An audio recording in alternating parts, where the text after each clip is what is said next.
নমস্কার বন্ধুরা, মিমিস কিচেনে আপনাদেরকে আরেকবার স্বাগত জানাই। আজ আমি আপনাদেরকে এখানে নিয়েছি আর মাছের আলু দিয়ে পাতলা ঝোল বানিয়ে দেখাবো। এখানে আমি 4 পিস গঙ্গার আর মাছ নিয়েছি। এবার চলুন কি কি মশলা আমি এর জন্য ব্যবহার করব। ধনে, জিরে, আদা, লঙ্কা, রসুনটা আমি নিয়েছি, কিন্তু রসুনের ব্যবহারটা কিন্তু আমি এতে করব না। ধনে, জিরে, আদা বাটা, লঙ্কা বাটা এখানে লাগবে। এবার চলুন এটাকে কিন্তু আমি শিলে বেটে নেব। শিলে বেটে এনেছি সমস্ত মশলাটাই।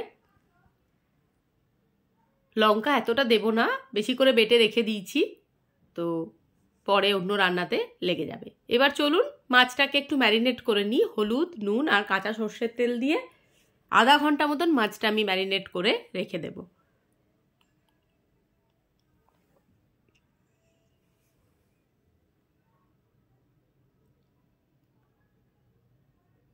কাঁচা সর্ষের তেল মাখিয়ে দিলাম। এত ফাটে এই মাছগুলো, আপনারা তো সবাই জানেন যে আঁশ ছাড়া মাছ ভীষণ তেলে দিলে ফাটতে থাকে, রীতিমতো ভয় লাগে।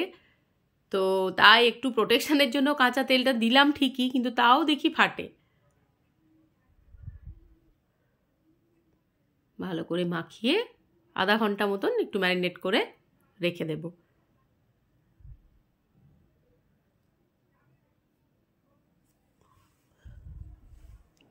মাখানো হয়ে গেছে।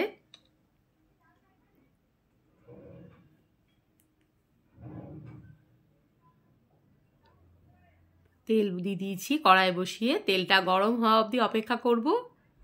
এবার খুন্তি দিয়ে একটু কড়াইয়ের গায়ে তেলটা আমি বুলিয়ে নিচ্ছি, যাতে মাছটা ঠিক মতন ভাজা হয়, যাতে গায়ে লেগে না যায়।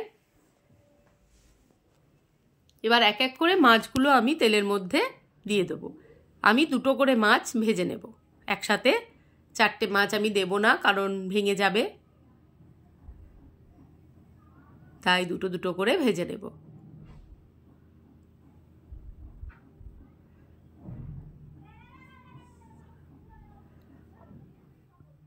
আর মাছ, বোয়াল মাছ এগুলো কাঁটা থাকে না, তো অনেকেই যারা কাঁটা খেতে পছন্দ করেন না বা গলায় লেগে যাওয়ার ভয় থাকে, তাদের জন্য এই মাছগুলো সত্যি করে খুব ভালো। আবার অনেকে খান না মাছ, অনেক রকম মাছ তো সবাই খায় না।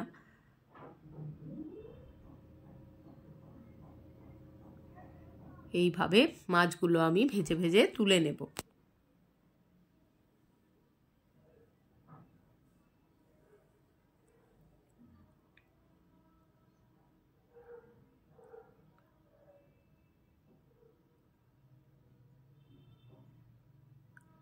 এবার আবারও যে 2 পিস মাছ আছে, সেই 2টো পিস আমি এর মধ্যে দিয়ে দিচ্ছি।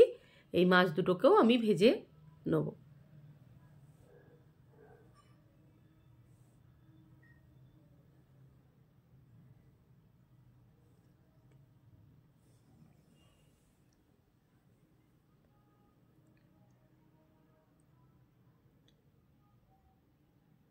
ভেজে তুলে নিচ্ছি।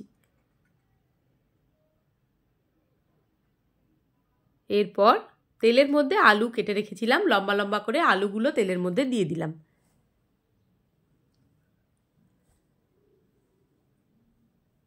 নুন দিয়ে দিলাম ওপর থেকে।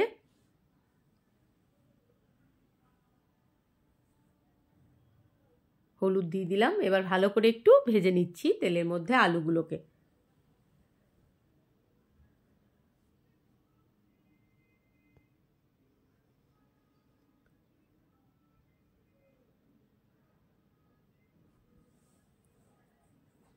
দিয়ে দিলাম লঙ্কা বাটা।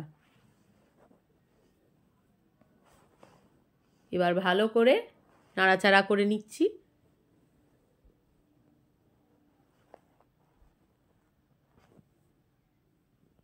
এবার ভালো করে যখন এটা ভাজা হয়ে যাবে, তখন আমি এর মধ্যে জল দিয়ে দেবো।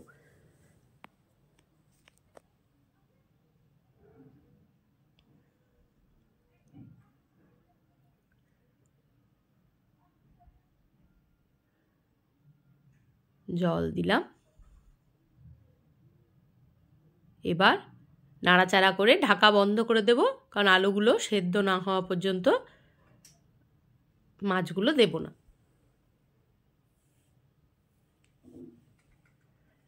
ঢাকা বন্ধ হয়ে গেল। খানিকক্ষণ বাদে ঢাকাটা খুলে একটু নাড়াচাড়া করে আবারও দেখে নেব। আর একটু আদা বাটা আমি ওর মধ্যে দিয়ে দেবো। আদা বাটাটা কিন্তু আমি কাঁচাই দিয়ে দেবো।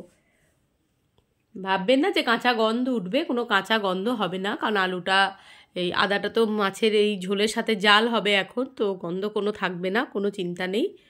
আদা বাটাটা ওর মধ্যে আমি দিয়ে দেব।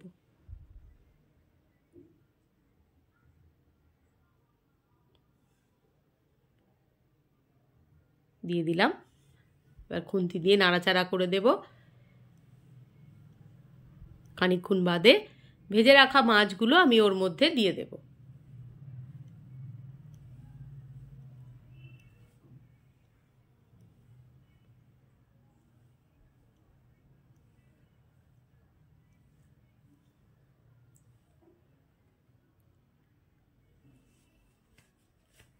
মাছগুলো ওর মধ্যে দিয়ে দিলাম।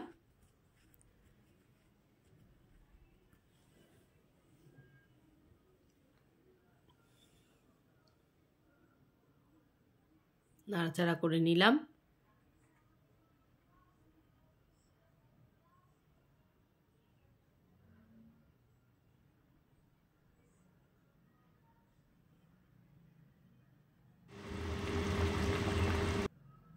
এরপর কড়াই বসিয়ে দিয়েছি, কড়াইয়ের মধ্যে তেল দিয়ে দিলাম। তার মধ্যে দিয়ে দিলাম একটা শুকনো লঙ্কা, দিয়ে দেব তেজপাতা আর গোটা জিরে।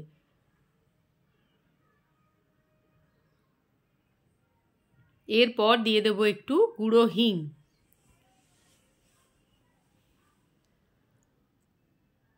গরমে এরকম হালকাভাবে মাছের ঝোলটা বানিয়ে খেয়ে দেখবেন, পেঁয়াজ রসুন ছাড়া খুব ভালো লাগবে খেতে।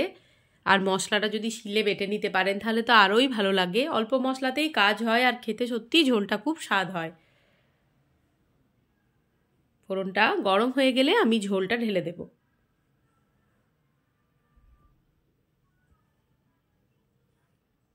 এবার দিয়ে দিয়েছি জিরে আর ধনে বাটাটা।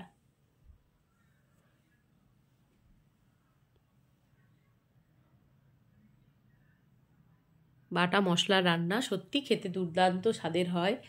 বাটাটা অনেকের সমস্যা হয়, যদি পারেন তো একটু বেটে নেবেন, আর না পারলে আর কিছু করার নেই, তখন ধনে জিরে গুঁড়োই ব্যবহার করবেন।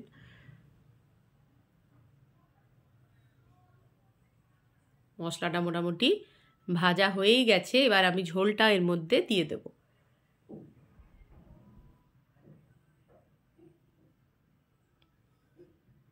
ব্যাস, ঝোলটা ঢেলে দিলাম। দেখুন মাছগুলো একদম গোটা গোটা আছে, কোনো ভেঙেও যায়নি, কিছু না। এগুলো সব সাবেকি রান্না, আপনারা সবাই জানেন।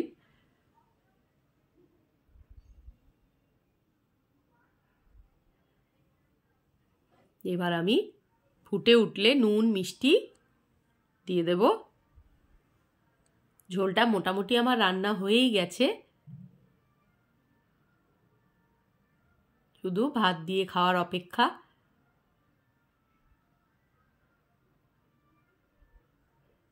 মিষ্টি দিয়ে দিলাম একটু।